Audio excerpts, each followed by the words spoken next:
So you ask what? I want your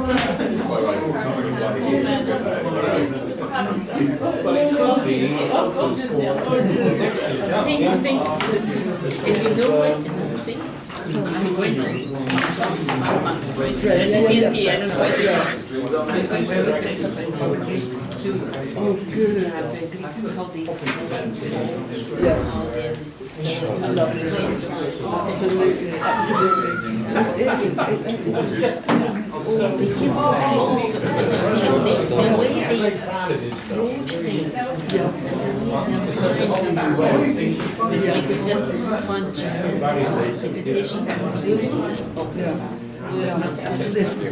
I don't know if it's oh, good.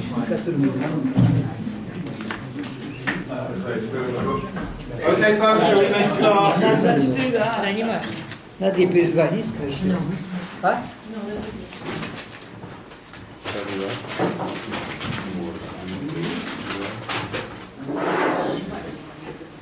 Okay, so what do you think is the main thing you want me to translate? The main point? Okay. All right, John. What should I take over? Okay. Everybody ready? Ready to go again? Settle down now. Okay, that's who I am, without the professor in real life. I'm John Hyatt. I'm artist, polymath, I guess, but primarily an artist musician. I work at the other university, at Liverpool John Moores University, where I run research for arts and humanities, and I'm a professor of contemporary art. And it's quite taxing, so you can imagine that I was quite pleased that when summer arrived, and I was looking forward to relaxing and being completely antisocial and talking to nobody, and sitting by the seaside looking at the sea. But unfortunately this message came through on Messenger on Facebook. Hey there, I'm not sure if I've asked this before, the mind plays tricks these days, but do you do commissions? Cheers. I'm after a portrait of myself. It's for an event rather than out of vanity. My reservoirs of vanity ran dry long ago.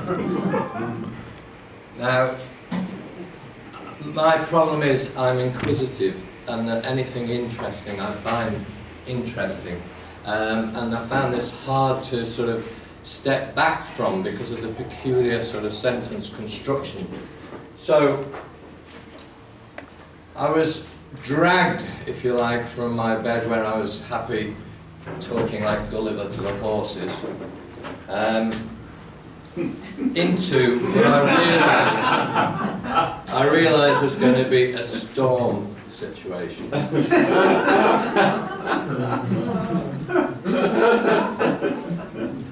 Trying to hide back under the bed didn't really work, but I knew if I took this commission that I'd be out there on my own, and that the problem with a commission is you often get flattened by it.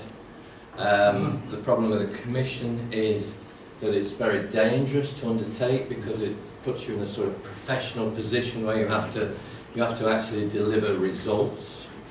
But as Barbara said, you have to have a little faith that you'll come through it okay in the end. It's still one of the funniest things ever done. So I didn't jump straight in. I said, can I ask the use that you need to put it to? That might influence how I do it. And the writer said, don't want your typical flowery frame sepia pic, just want something that better represents me and my tastes in arts. Planning my memorial service, nothing maudlin. Made my will and power of attorney today. Could have been a morbid exercise, but actually quite cathartic. Many people don't get that time to stop and consider how they define themselves in life. also draws a line under things. I can put it to one side and get on with living for now. Turns out to be general organ failure, sadly from a disease picked up volunteering in Fiji after Hurricane Winston, a disease that has a brake and accelerator. Excuse me. That's going to keep happening probably. But no reverse. Bloody Ed Jerome. Hate it. But no reverse. Just to give you some idea, this is a video of Schrodinger's car.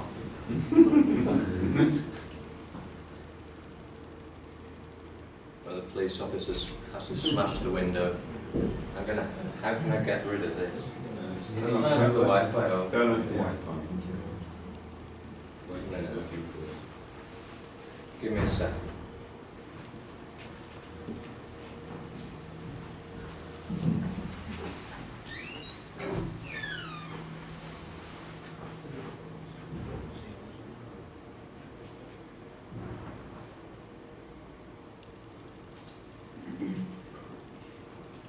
So, as I say, it's a spelling mistake. It's Schrodinger's car rather than his cat.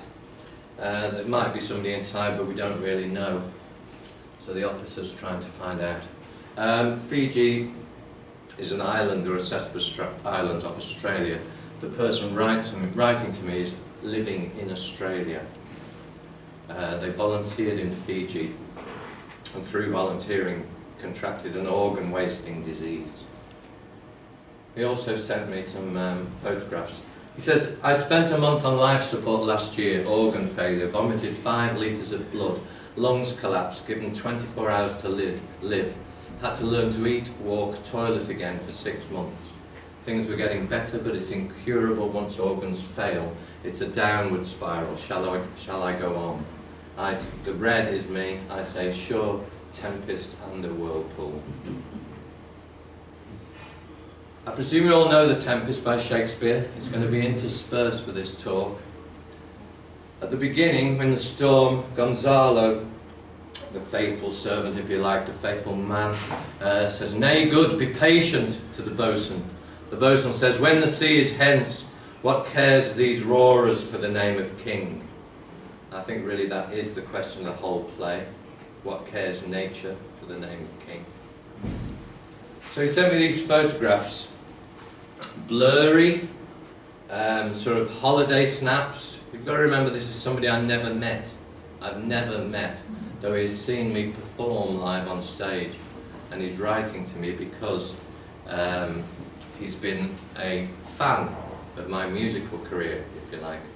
He saw me perform with Frank Sidebottom, you know, from Manchester with the enormous papier-mâché head, originally, about 25 years ago. So it's taken 25 years for this guy to write to me and ask me to do his portrait because he's dying. He also sent me photographs of his family.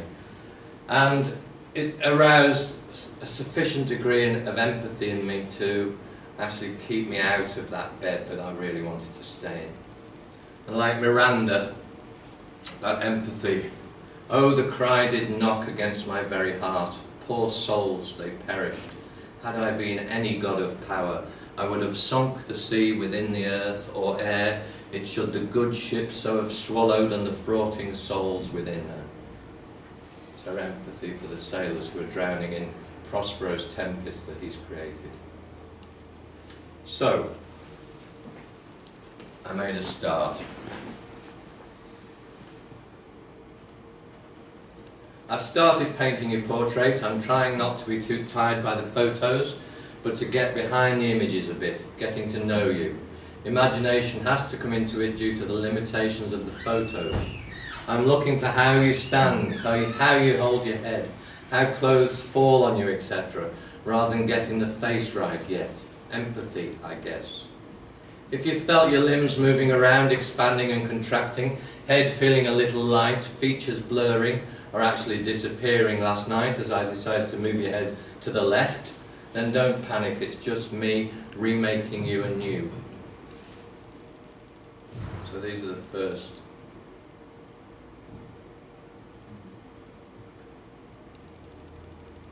trying to find him, if you like. He says, haha, all for a remake. The process in itself sounds fascinating. I guess with a subject on the other side of the world, there are certain challenges or perhaps freedoms and opportunities. I'm quietly anticipatory, definitely getting those reassembly symptoms, trying to catch my reflection in a broken mirror with my eyes closed. I say, have you ever visited a big aquarium?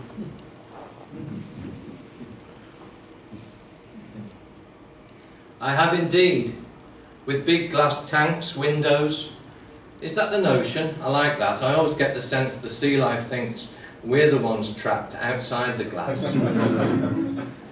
I say, it's just something I felt when I occupied you. Big jellyfish and rays, weightless, ethereal, pale, graceful and electric. Now that, I have no explanation for why that was, but the rays, the jellyfish rather, just started to appear. He says, snorkeling off the Great Barrier Reef, nearest thing to flying I can imagine looking down. I love the rays in the aquariums, as you say, serene, peaceful, otherworldly. When they swim over the head, their mouths look like smiles, but it's a false illusion. They can be fatal. Not that I'm saying I'm fatal, but I guess we all wear different masks. I'm certainly guilty of the false, all is fine smile. I say, maybe you'll start to feel something for jellyfish as we go along. There's no right reason why you can't be of the painting as much as the painting is of you.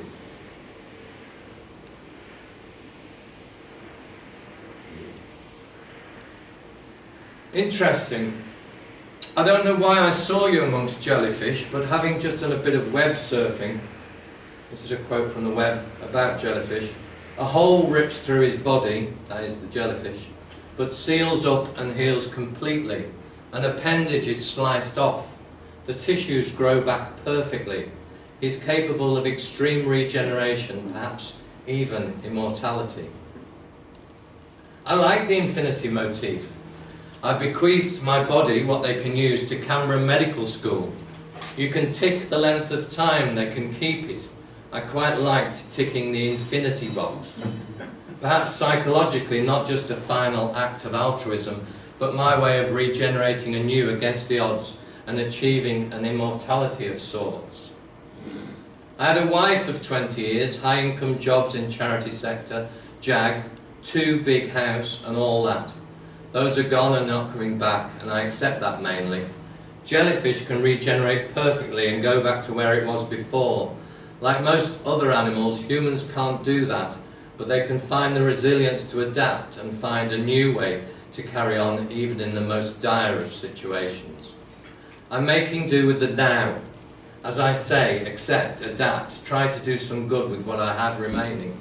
Fight injustice to the best of my diminishing abilities, and don't lose a sense of humour. There you go, me in a nutshell.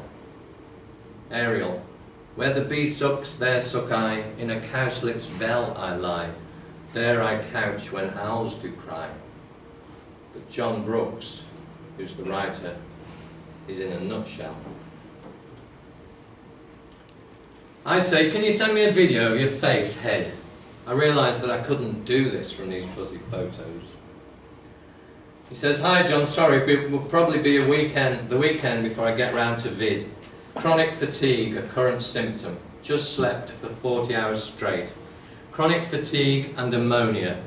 On brain, taking over. Still working on bond with those jellyfish. Debilitating, but to be honest, have some incredibly vivid and immersive dreams. Can make waking day seem a bit bland. Doing my best, love, lick. End of communication. Caliban. Be not afeard, the isle is full of noises, sounds and sweet airs that give delight and hurt not.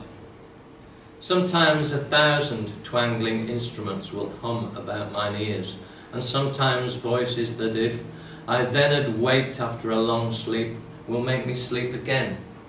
And then in dreaming the clouds methought would open and show riches ready to drop upon me that, when I waked, I cried to dream again.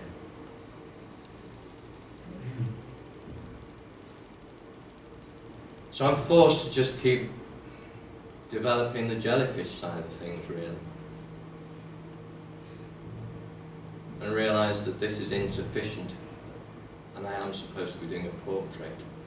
That was interesting, the conversations we've had. I was thinking a lot about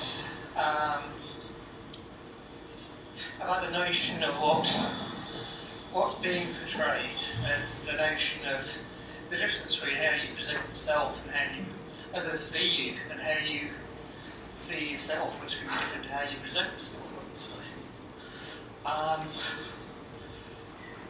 Obviously, a big part of it, as I tried to get across, was, there is a certain element of me, which is the illness, but I don't want that to be defined. I'm not the illness, I'm John Brookes still. I just happen to have that illness, and I think that, again, facially, that's something that I see more, maybe because I've seen the changes it's made. It's made other physical changes to me, but I won't be doing a nude pose. So I started to got new information about his face, about his voice, the sound of him, about his sense of humour. I won't be doing a nude pose. And all that information helps me to start to develop the portrait.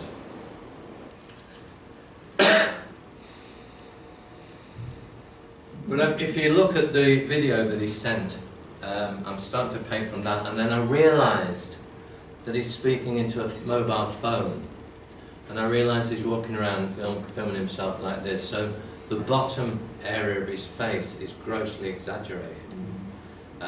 So I realised even this new information, I was using it to create a different shaped face, but I realised it was not probably any more accurate than the blurry photographs from years before his illness.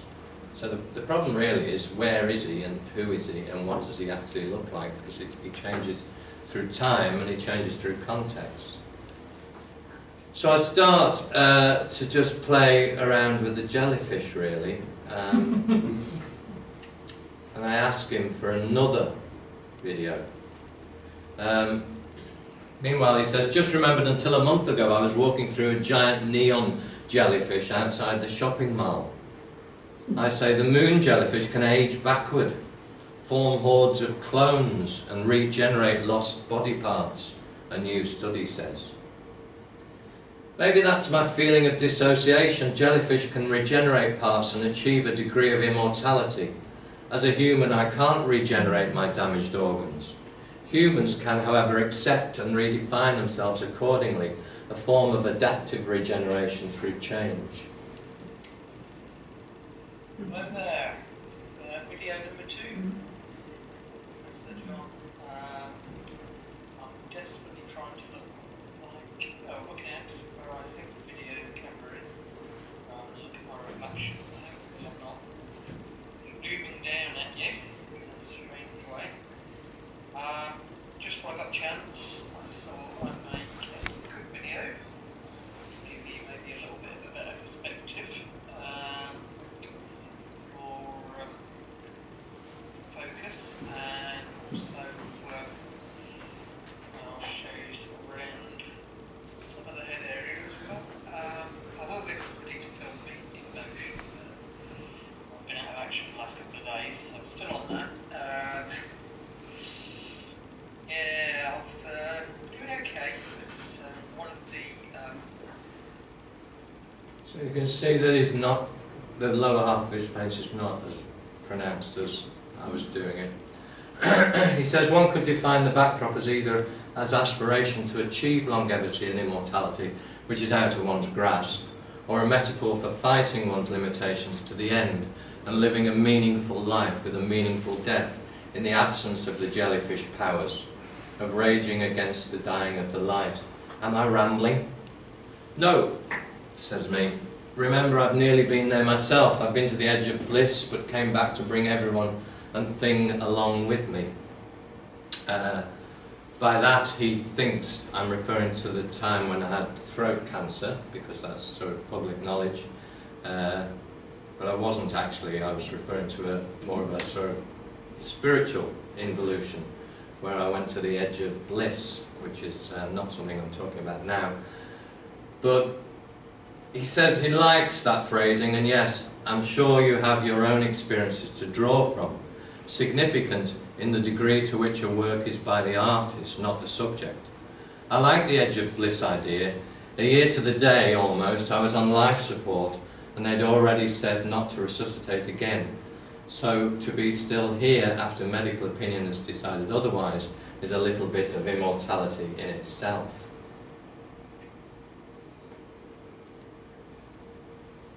Full fathom 5 thy father lies, of his bones are coral made.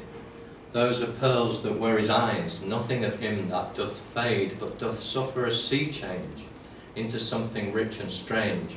Sea nymphs hourly ring his knell, hark, now I hear them, ding-dong bell.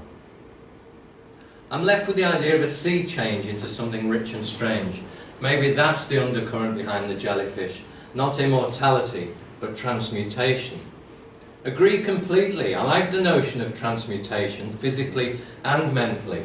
Also the positioning of the jellyfish amongst other sea creatures, as with infinity and space. The ocean is, after all, the third great unknown void. In some ways we know more about the farthest known galaxy than we do about the deep ocean. I'm intrigued, by the way, how do you interpret the facial expression in the work?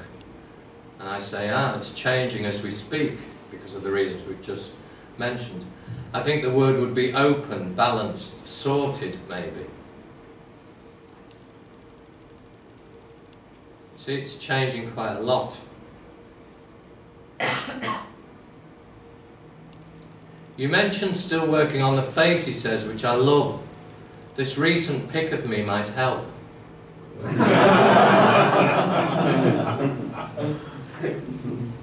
He's funny. The basic elements, that they're pretty similar, aren't they, really? Eyes, nose and mouth. Yes. But they're especially getting similar because I started to change the earlier version of the painting based on the new information of the new front-on video. And I was gradually altering it gradually rather than just repainting it. And what I realised, the face was getting more and more symmetrical, and his face isn't very symmetrical. What I realised was that actually when you do a selfie video, it reverses the face. So what I was actually doing was gradually moving a left-hand biased face and changing it into a right-hand biased face. And halfway through, I'd got halfway through, and I'd actually got this sort of symmetrical face that didn't look like him, which did actually look a bit more like George Clooney. so the technology was starting to intervene in the actual depiction, representation. I like it, he says though. The crop gives a better sense of the image. That's the crop of the head. My gut reaction on seeing the close-up is rueful. That's not necessarily in a negative way. Fits with the acceptance theme of transformation. I say, I'm trying to make it look like you, but not the way you look. I think the wryness of rueful fits. Love that. It's what I'm after. Think we're both on the same page on that. And then for the first time I ask him, do you know The Tempest? Oh yes, love literature in all its forms. I've published 2 books that I'll send you, which he did. Shakespeare is an obsession. Did you know The Tempest was the only original storyline of his? There's a soliloquy in The Tempest that I always felt was a marvellous epilogue, epitaph. I need to look it up to get the correct wording. Our revels now are ended. These are actors, as I foretold you, were all spirits and are melted into air, into thin air. And like the baseless fabric of this vision, the cloud-capped towers, the gorgeous palaces, the solemn temples, the great globe itself, yea, all which it inherit, shall dissolve and, like this insubstantial pageant faded, leave not a rack behind. We are such stuff as dreams are made of, and our little life is rounded with a sleep.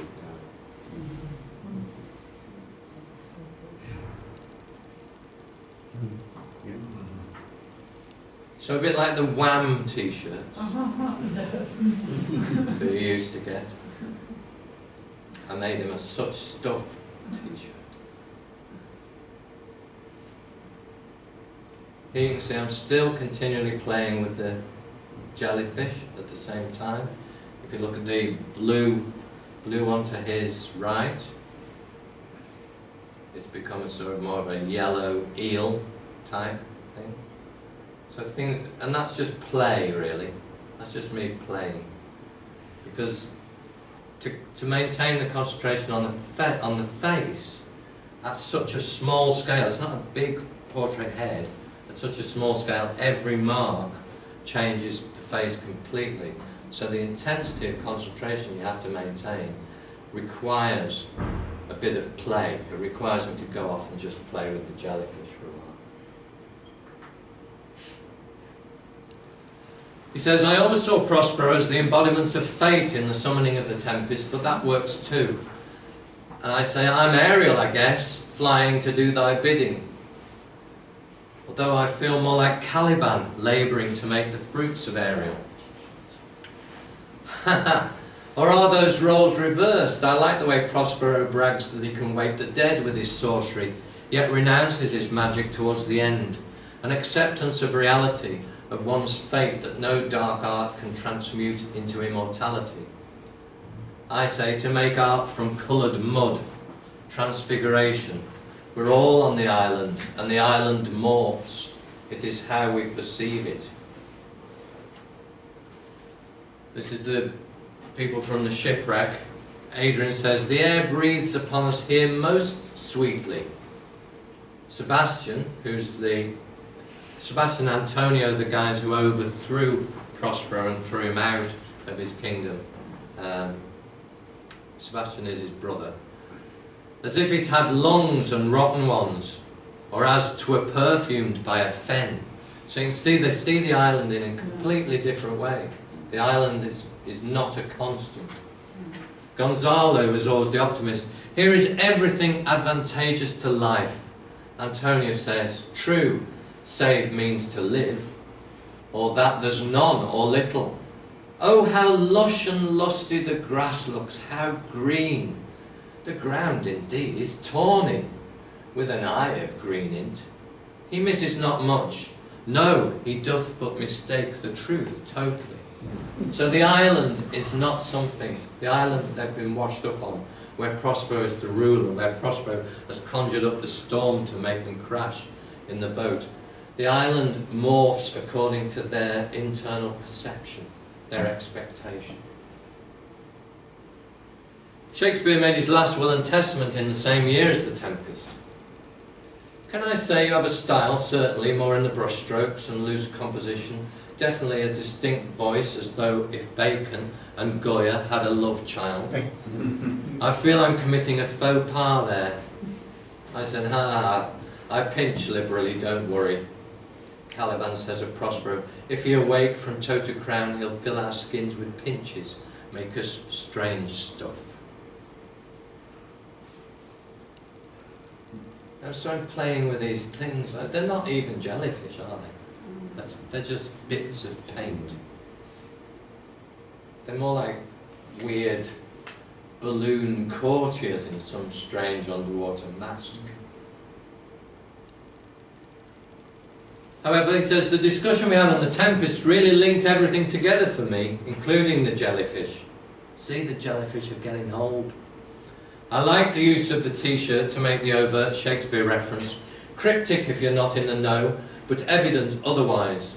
P.S. These jellyfish are getting into my head. I'm suddenly seeing them everywhere. I'm starting to feel more like Alonso, the shipwrecked king of Naples, wandering and a bit confused. Just paint.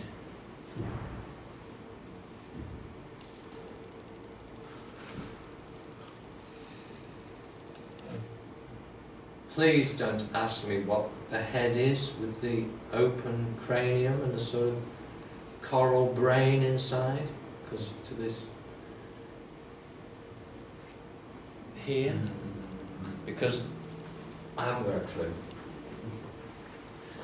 You can see the pearls that were his eyes have appeared in the painting behind his left leg.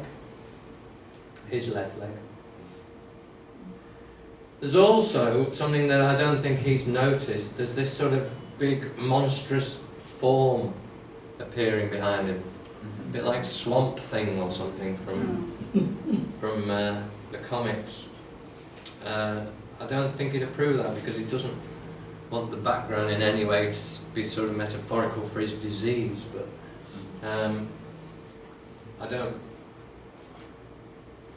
Painting is a feedback loop between the materials and me, and when the painting is going in a certain direction, I try to go with the flow rather than redirect it in another direction.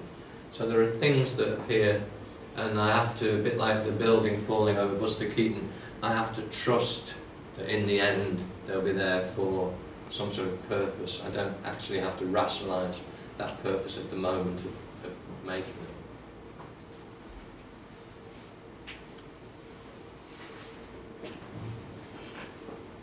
Subtle changes are happening now. You see that those things that I said were courtiers have turned into a sort of blowfish, half of them. Yeah? You see things start to change. And the ground beneath his feet, whereas it's just been sort of nondescript sand of some sort of description, has started to get some sort of form. He's now somewhere at the shoreline.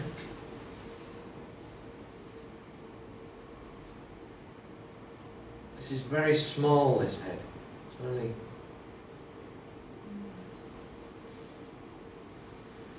But you see he's got certain features. He's got like an indentation here.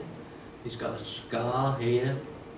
That was why it was important to get the face either one way or the other way, because he's not in any way symmetrical. As you say, where each sees reality according to their internal world view, on the island applies to the wider world too, he said. Absolutely, the island morphs dreamlike and plastic to will. So who, to your mind, he asks, is will in terms of this painting? I suggest it's a conjoining of wills. Somehow the painting is being made between us. By the way, Fiji must be the island, or represented. Fiji makes sense, or maybe Australia, he says. I say Australia is a big, big island with a roundabout in the middle. I was a technician at Manchester School of Art. I had some visitors, or people that Liz and I actually just picked up in the middle of Manchester who were visiting from Australia. They're on the World Grand Tour and they had nowhere to stay, so we said, well, you can come back to our house. And then I took them into the art school the next day and the technician was there. And I said, I introduced Eddie, his name was. I said, Eddie, these two people are from Australia. And he went, oh, aye, Australia. Like a big place with a roundabout in the middle. So that was why I said that. And he said, yes, as is a tempest, storm, which I thought was really nice, as in the eye of. So a tempest is actually a big place with a roundabout in the middle. And I say, yeah, I have you at the eye, the Emerald City, the island, on the shoreline. The island, yes, indeed.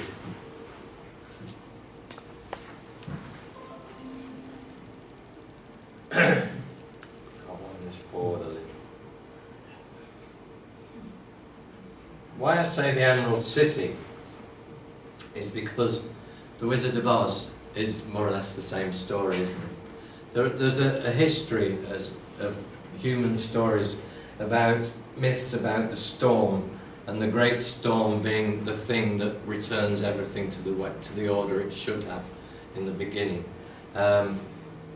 Dorothy is taken by a twister from a house in order to be taken to Oz. And when she gets to Oz, she's got representations of the people from her local neighbourhood who are represented as the Tin Man, the Lion, and the Scarecrow, and they're all lacking in something.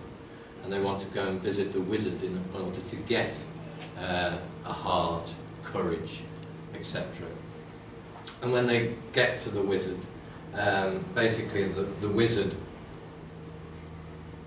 puts on a frontage of power, like a voice with lots of reverb on it, but he's actually a little guy behind a curtain.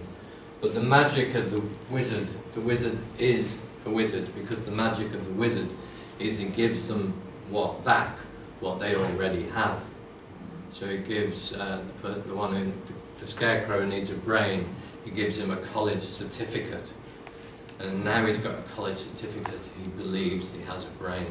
Whereas nothing's actually changed apart from he's got this college certificate. So the journey caused by the storm is a journey of returning home. Dorothy finally clicks her red shoes together and returns home. It's a journey of returning home, but returning home changed. So it's about metamorphosis, of returning home changed by the storm.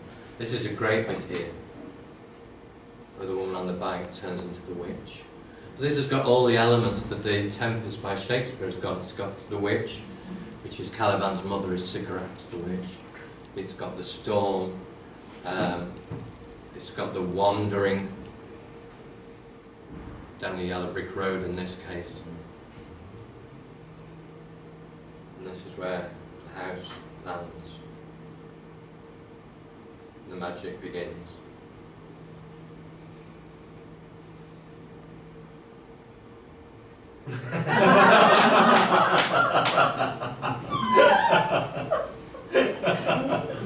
That's very good. Thank you.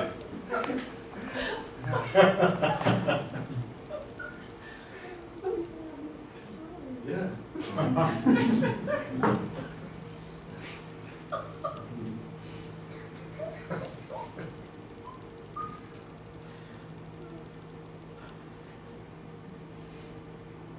The Keaton and the Wizard of Oz have the same elements. They have the storm cellar that she can't get into. Keaton can't get into. This bit's great, look.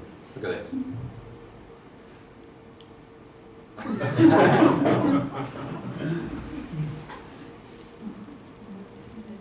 Well, good news, says John. Gastro went well today. No bleeding arteries. So my monthly sessions now yearly. Jellyfish.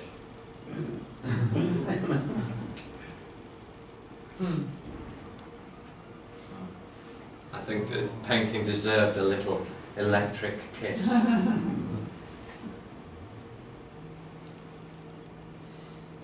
Butterflies, weren't they? Hmm? Weren't there butterflies there? Where? In the painting, that last Yeah. picture. Yeah. Yeah. Ah, that was it's actually the centre of the jellyfish that's disappeared to make the electric eel. But it can be butterfly. You can see I'm getting near the end now because I've signed it. I sign it before the end. I sign paintings as people expect them to be signed. I sign them as part of the process because I can't put them on afterwards, because when the painting is finished, it's finished. And to add a signature changes it and starts the whole process again. So the signature has to appear. The relationship with the foreground is more blended. A light joins them. Did you notice the light appear behind it? Between the monster's legs? Exactly. I felt previous versions showed my weakness more. That's what I want to convey. That's why I'm not Prospero, even though I want to be. The definition, I mean, of this creatures and things, makes it calmer, more ordered. You prefer the weakness to be shown? Prefer's the wrong word. I think what I feel is a balance between aspiration and reality. The aspiration is to put a brave face on things. Don't upset loved ones. It's not their fault, so why upset them? The reality is, I have a terminal illness, poor me. Sympathise with me, tell me how wonderful and stoic I am. There's honesty. Been staring at it in the context of additional news on my condition today and processing, reprocessing it in the light of things. The portrayal of me. I bloody love it. I say life is a terminal disease for us all. In this picture you have no disease. Here you live forever. You have commissioned this for them, for the loved ones. Here you have suffered a sea change into something rich and strange. I am making you a wonder of the island, which is what you are. Thank you. It's my pleasure.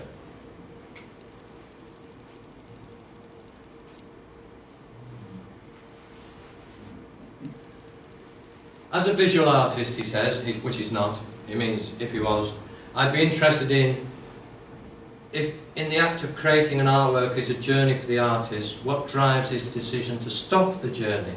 Is there a sense of risking an unfinished work if one gets off too early, or going over a cliff if one goes too far? How does he know when he's arrived where he wants to be with a piece? The piece asks for nothing more to be done to it. This is my answer. You stand there with the brush in your hand and there is nothing to be done. Which is why the signature has to enter previously. Okay, I get that, but how does that dialogue between the piece and the artist articulate itself?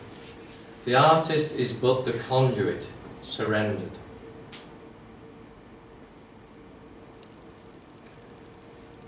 This rough magic I here abjure, and I'll break my staff, bury it certain fathoms in the earth, and deeper than did ever plummet sound, I'll drown my book. So at the end, I gave him his books. At the end, if you notice, I gave him his ray. The monster disappeared at the very end and became the ray. Okay, so that's the end of the painting. So who made this portrait? Roman Ingarden, who's a theorist, proposed a theory of concretization. And in this theory, it's about writing, about literature. In this theory, the reader and the author collaborate to make the work. The author leaves gaps in the work, which the reader, in the process of reading, fills in. So in a very crude sense, say that you say in a text you've got the word tree. A reader, the author might mean a certain type of tree, but the reader will bring in a tree from his experience or her experience to fill in that undescribed gap. So he might be thinking, the author might actually in his mind be thinking of an oak tree, but the reader fills it in with a willow tree. So there are gaps in any work. And it was the same in art theory. Marcel Duchamp, who famous for the fountain, which was a toilet, a urinal called the fountain, in 1917 claimed that the viewer completes the artwork, that the artwork is not complete until the viewer brings the viewer's experience to the work. Whitehead, in Science and the Modern World in 1928, said the concrete is the acting and the abstract is that which acts. So the extension is that the reality resides in the act of experience or interaction of actors. So as we said in the previous talk, there's a difference between reality and actuality. Whitehead's claiming that actuality is the thing that exists and reality doesn't. So who made this portrait? The artist, the subject, and not forgetting the viewer, thanks to my wife. Not forgetting also the history of painting. I couldn't have made it without the history of painting. A guy called Michael Harding, who was a painter at the Royal College of Art, who was disgusted with the poverty of colour in Rowney and Winsor & Newton paints, so started to grind his own paints. His paints were so good that his peer group asked him if he'd make paints for them. Eventually, he realised he was a better paint maker than he was a painter, so formed a company to sell paints, and those are the paints, the only paints that I use, because they're more colourful than other paints. Whoever weaved the canvas that I painted it on, Jenny Brooks, his mother, and his father for having him. I guess you could call that a big bang. His wife, his daughter, the disease, music, because he only got in touch with me because of music. Shakespeare, who was Shakespeare? Was he Edward de Vere? I think he probably must have been. Is Shakespeare a pseudonym? I think it probably is. Will, the idea of will. Shakespeare, the goddess Minerva, from which the Latin mens, mind, comes. The goddess of creativity, wisdom, war, who carries a spear and also carries a lightning bolt. So she carries spear and lightning. She shakes the spear. It must be a pseudonym. Will Shakespeare must be a pseudonym by somebody who's very clever and very classically trained. It's got to be somebody like De Vere. I don't care what other people say, and not some guy from Stratford-upon-Avon. Buster Keaton, the movie technical crew, the film industry itself that brought it to us. Another John Hyatt, who was the mayor of New York, who invented celluloid. He invented celluloid as a coating for billiard balls to make them move more smoothly. L. Frank Baum, who wrote The Wizard of Oz, the inventors of the alphabet that allows me to communicate with John on the other side of the world. Apple, which make the technology, the technical, financial, legal and operational aspects of the devices used. A service ecosystem that's involved there, labour arrangements, supply chains, designers of my iPhone in Cupertino, assembly lines in Shenzhen, in China, where they're made, with long hours, high rates of injury, toxic chemicals, low wages, high suicide, raw materials such as cobalt in the iPhone's lithium batteries, mined by hand in the Congo by children, tin in its soldered seams from the Indonesian island of Bangka, where the water table is irreparably fouled and coral reefs are destroyed, streams polluted, children stillborn and cancers diagnosed, satellites of the GPS system, Maxwell for coming up with the equations that made all that possible, Newton, Leonardo for the scientific method, global and extraterrestrial networks, apes, fish,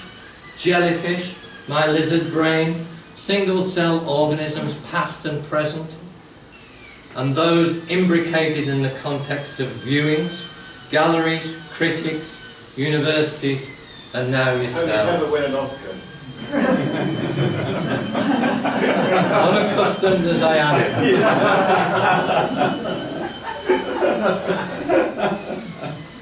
So who made this portrait? This portrait is never made. Reality is not in things but interactions of everyone and everything. The painting is remade with every interaction.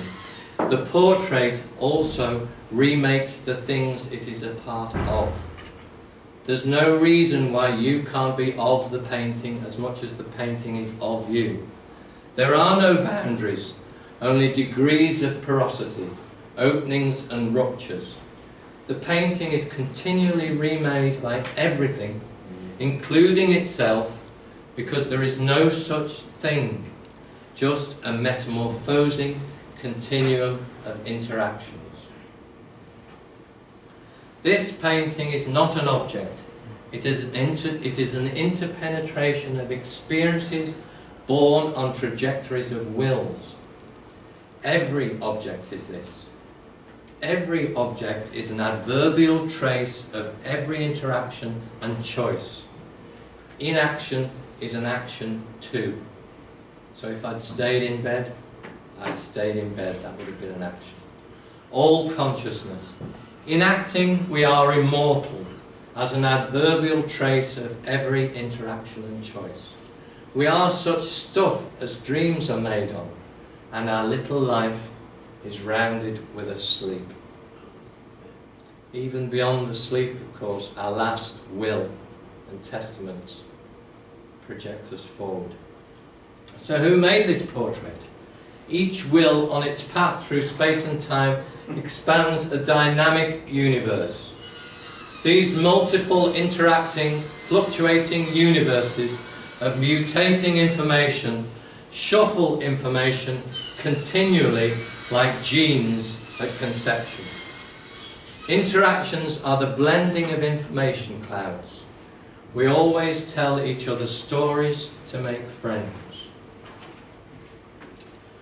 And what is outside these clouds? Outside the clouds, below them and within, coincident with the universe clouds of information, is what I'm calling the grey. This is a painter's term for it. A zone of A formation. A zone of not yet being formed. As yet undisturbed potential information. Neither the one nor the zero. But in artist terms, let's call it the grey. The unformed information. Schrodinger's cat. The policeman and the car. A-formation. The island. The quantum field. It is insensual. It is beyond language. It is the Tao that we just talked about. It is the underlying spirit world in Shakespeare. It's the I that's missing. Spirit world. It is the raw material for everything. It is the absolute potential information. Prospero can tap into this. Without Prospero, or the witch Sycorax, this spirit world yearns for freedom to follow the ebbs and flow of the field. Prospero, ye elves of hills, brooks, standing lakes and groves, and ye that on the sands, like John, with printless foot do chase the ebbing Neptune and do fly him when he comes back, by whose aid, weak masters though ye be, I have bedimmed the moon, the noontide sun. Yet for all Prospero's power he must give it up. His control in a final act of, he must give up his control in a final act of will and trust. Because love for his people is the attractive force for universal harmony of the spheres. None of this tempest and reconstruction would have been necessary if in the first place Prospero had loved his people and not been selfish and just paid attention only to his books. Surrender of the self is the via positiva, selfish ego is repulsive. The centre of it all is love. The path to pure love is empathy, and it is a feminine force. Miranda was the highest example of this natural empathy. Prospero, meanwhile, must learn empathy. Your charm so strongly works them that if you now beheld them, your affections would become tender. Dost thou think so, spirit? Mine would, sir, were I human, and mine shall. Hast thou, which art but air, a touch, a feeling of their afflictions? And shall not myself, one of their kind, that relish all as sharply passion as they, be kindlier moved than thou art? Prospero learns his empathetic humanity, not from his daughter, but from nature, and realizes that the rarer action is in virtue than in vengeance. So the artist must deploy empathy and attempt to be as nothing but a clear conduit to the grey, which is all potential information. The artist must love the work, every brushstroke and every colour transition. Love is a revolutionary, empathetic surrender of self-dominance and an immediate transposition of consciousness at the centre of the moment of the open perceptual coincidence of interpenetrating universes. This world today of tempests and climate change, of Brexit and behavioural data theft by Google, Facebook et al., lacks love because it lacks empathy. The true material of the true artist is love, and it is love that is the healing communication via the work. Love arrived at through empathy is an exchange of centres of universes. As Prospero says of Miranda and Ferdinand, at the first sight they have changed eyes. Delicate Ariel, I set thee free for this.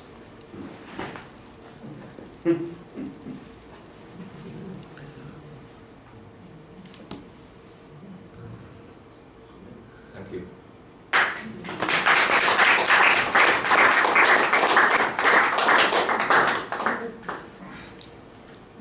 2 minutes for questions. How is he?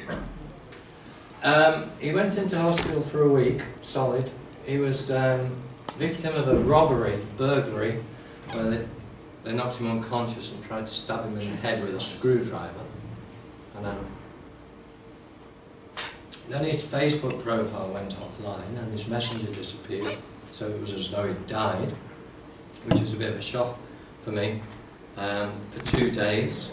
So I got in touch with his mother, who also couldn't get in touch with him. But that was a technical glitch because he'd had his computer stolen in the burglary. And now he's, today,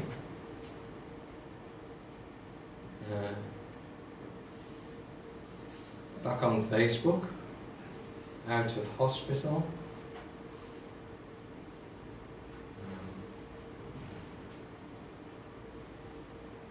See if I can find him for you.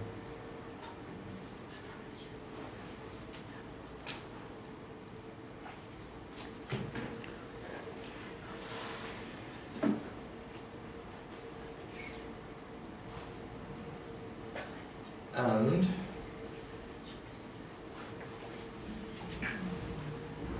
looking better than ever. And his mother even says,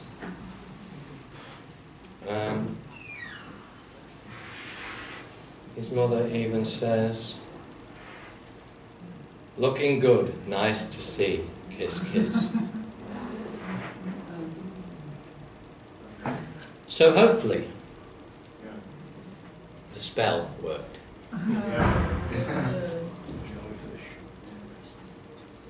They are amazing. There's got to be a lot of work in looking at jellyfish. They are amazing. The more you look at them, people are starting to work with them now. But they can age backwards. There's a guy who had a jellyfish that had been dead for 3 weeks, and after 3 weeks, a polyp developed on one of the tentacles and grew into a new jellyfish. Amazing. So, I wish jellyfishness to you all. Thank you so much. Thank you.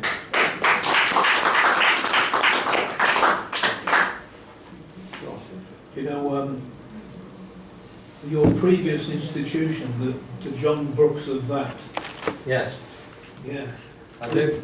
there was a sort of, was it a picture of him in the Brookes building, and I asked one of the staff I know from there, he lists a load of achievements like that. Is he just another one of these Vice-Chancellor charlatans? And he said basically yes. Yeah. And he moved everything he could to get, you know, this building named after him, which is quite a scandal. Well, we can rename it. Yeah. That's really jellyfish. Jellyfish. Whatever his name is. Well, 2 weeks ago we went to John Brookes' 70th birthday down in his house. Oh, did you? He's a good friend, yeah. You like it? Yeah. Well, this guy didn't. I think the problem with being a Vice-Chancellor is you're not in it to be liked. No. I always found him very fair, but then other people didn't. Institutions are strange to I like to say, I always tell my students, the object is to shut the tutors up. Yeah. And I think you've done it. I thought it was very good. Thank you, Andrew. Shut up. If the tutors have something to say when a student presents a design, that's usually bad news because they just pick at the faults and sort of, oh, you've got this, take that. And when they're very talkative, that's usually doom. But if you shut them up, that's the only one. It's the opposite with the scientific. I think it is, you're right. Actually. In art, it's one of the differences in art approach, the science approach. Which ties with your making things disappear in some sense, Yes. isn't it? Yes. Yeah. So I assume the monster vanished because you were seeing him. I made everything disappear there. Yeah. He owns this picture now, does he? It's in the post, as they say. Yeah. You mean that's a euphemism for you're keeping it, or you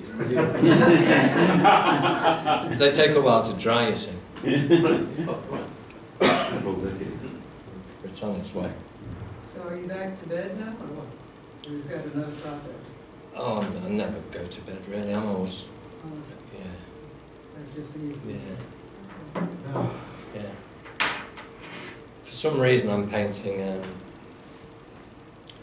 jets bombing a hospital in Idlib, which is not my usual thing. So maybe it's changed me.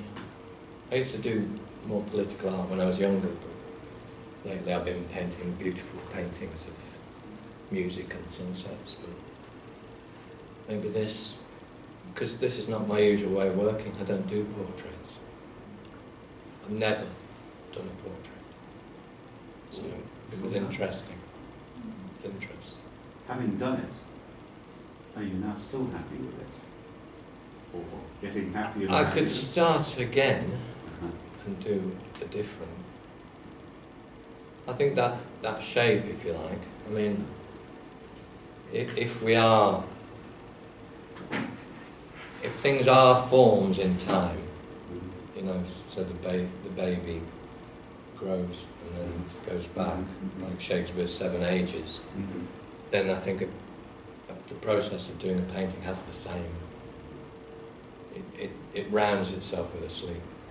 And you either leave it or you can't go back to it. Shape of the jellyfish. Yeah. I mean, the jellyfish are just so great because the shape is actually, I mean, if you walk along a beach and watch the tide going out, the shape of the jellyfish is made by the movement of the tide in the sand. You can see the shape of the jellyfish quite clearly, so they probably regenerate because they are more or less exactly formed by the environment within which they move. Shapes of water. They are, absolutely. Yeah. I mean, there's a whole range of other talks. Did you sense that you and him were connected in some way, despite that? In the end, yeah. In the end, we'll be friends forever now. Or, Are you going to visit him? pardon? Are you going to visit him? Visiting? Yeah. Too far. Not unless they invent matter transmitters. It's too far, Peter, for me. But yeah, I mean, I toyed with whether to do this talk, because I've never done it before, obviously. I'll talk about the work that I've been doing with cymatics and vibrating sand, which is more to do with harmonics and resonances and form. But I've done that talk a few times, and I just wanted to be a bit more risky for myself. I think weirdly, it completely fit. There is a theme emerging in this particular conference, and I think this absolutely fits. Yeah. Which is extraordinary. I thought on the first day it wouldn't fit at all, Yeah. and I was tempted to revert to the other talk. I think it was perfect. Thank you. I think it's Very pretty good. I mean, we are very problematic anyway. Yeah, we're not just... Good job. Yeah. Yeah. Would you present this as an artwork piece in the museum with his permission? I thought that it could actually make quite a nice little book. Yes, Yeah, the cover of the book, very book. With the story. With the story. With the story. Basically, the slide. Yeah. I mean, it's unusual for me to do a talk where I read quite so much what's on the screen, but there was no way to get around it because I wanted the actual truthfulness of the things that were said, you know. Normally I'd have a slide up and talk otherwise. I think there's something really interesting about the structure of dialogue and how older, like, let's say, texts of philosophy were communicated in dialogue as well, and I think that's something very. Yeah. It's nice to see that come through again. Yeah. There's something really rich about dialogue as a way to move forward and Yeah. share a story or philosophy. Yeah, I think it's about meaning, isn't it, really? It's about where do we find meaning. And meaning exists somewhere hovering in a sort of lattice between us, rather than... Many meanings. Yeah. Well, and value is also important, I think. I mean, I see the artist's job, if there is an artist's job, as changing value systems, maybe. And I think we're seriously needed at the moment. I think that then the whole of science is also in itself an artist. Yeah. Yeah. I don't have any boundaries between. I just think there are things to find out, and there are ways to find things out with, you know. I mean, it's the same thing. It's all the same. I was just going to ask, but I see, if you were to present, I think as a visual artist or video artist, or what, if you were to take, like he's doing it now, and that would be presented, would you call this such that the dreams are made of, or would you give it a different title? Or As a book, you mean? Or? no, I'm still looking at what you just presented. I would sit and if I would go to any artist, any museum, art gallery, I would sit and watch this. Right. Is it? It's so, yeah. Oh, right. So I just wondered, this seems to be a perfect title. Yeah. To go, if that was presented. Have you ever done any of your work been presented like this before? Along with the visual, I mean with a video and that type of thing? No. Because I thought it was perfect what you did. Thanks. Only as me standing talking. But I mean, I've presented videos in galleries, but they're not videos of... Actually, I have presented a video of me doing a lecture about how the brain works as an artwork. So yes, I have done that. It was half me talking.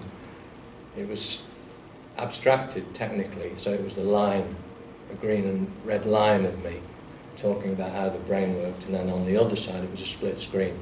The other side was a video of cymatic vibrating sand that was moving around. I did a lot of work where I extrapolated a natural form from watching how sand moves under vibration, and then used the natural form to make three-dimensional printed out sculptures, so digital sculptures. And I also used it to make paintings, and I also used it to make videos. It's basically the shape of kneading dough. It's a stretching and folding.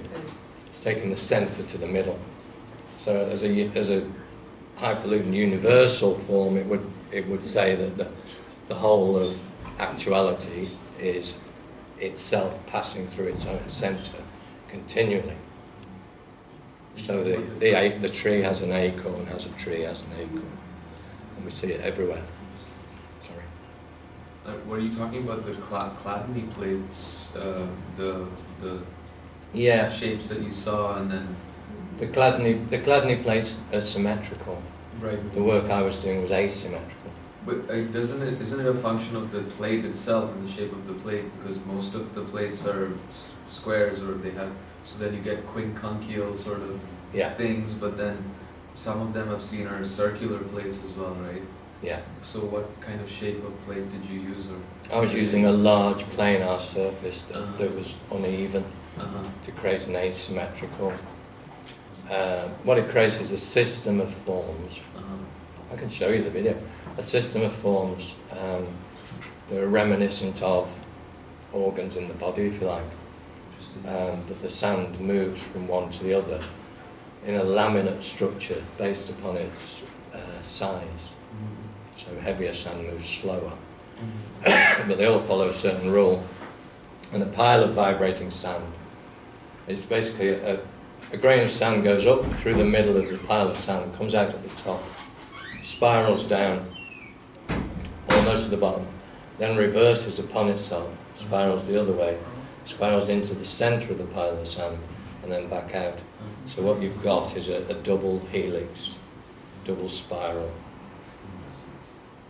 that I use to create. Do you have a video where you can follow that path? Yeah. I've got a whole talk that I could have done today. Wow. Yes, that is well. But on the theme that John brought up about this presentation as art, and about videos as art, Roger's been videoing all our presentations, and nowadays data is cheap. Could we put this whole ANPA conference up on, let's say, Vimeo, for example, where it can be hosted for nothing? So and have this and all other. Would anybody, if anybody objects, of course, having their talk up on video, then, or if there are, I mean, I don't think Keaton's copyright anymore. Anything in the talk that you don't want that would cause problems, then that might be a problem. But otherwise, I'd certainly be happy my stuff going up. And anybody else, would that be something we could do? John's given his permission for anything to be used. Yeah, they'd only be the Wizard of Oz, maybe. Well, if they can use their AI, they can see it.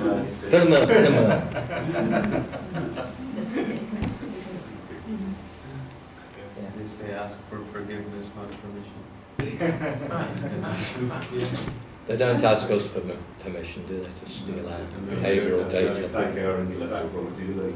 Very well So this whole thing came from this gentleman liking your music, a fan of your music. You didn't know him from his impression. Yeah. Sort of like a spiral, I mean, across oceans Yeah.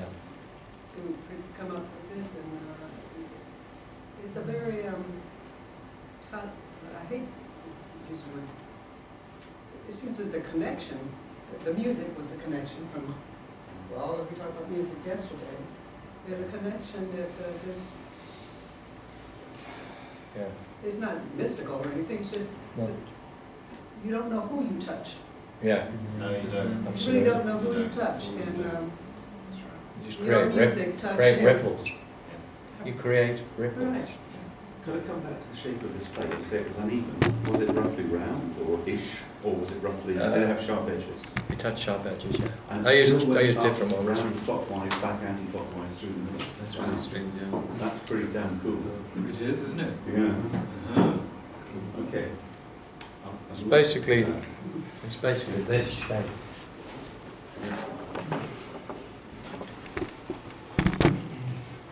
You need a coffee table book for cymatics. It's basically that shape. Yeah, but vertical, so backwards on itself through spirals in both Yeah. directions.